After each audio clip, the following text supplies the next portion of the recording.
Cosatu's 12th National Conference deferred the Federation's decision on the so-called tradition of succession to its Central Executive Committee. This issue was actually raised in our 12th Congress, but was deferred to the CEC. Now, this is the CEC that will put this issue to bed, meaning that those who have called for that principle or tradition to be followed will have an opportunity to state their case and persuade others to rally around it.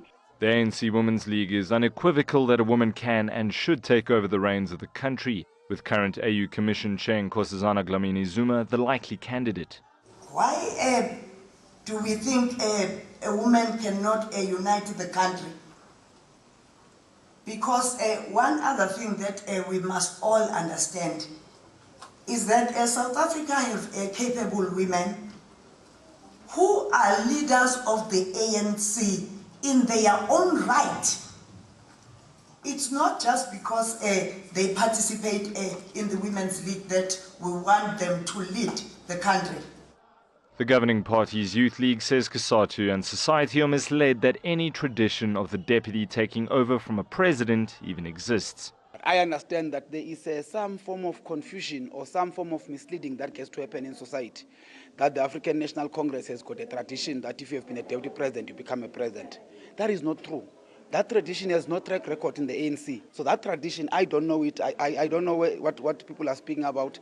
But obviously, because we are young, we'll be educated about this tradition and we'll have to learn more about it.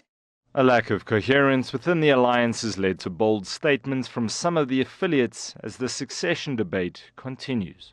The only way to make sense of this is that Cosatu probably abandoning President Jacob Zuma's ship. And I think that they are concerned that President Jacob Zuma might want to anoint a leader or might want to have a say as to who's going to succeed him. And Cosatu wants to have an influence on that in a sense that they are putting forward their candidate Cyril Ramaphosa. There is just no coherence within the tripartite alliance. Hence, the space exists for them to pronounce boldly on who they want to follow President Jacob Zuma as the president of the ANC and subsequently of the country.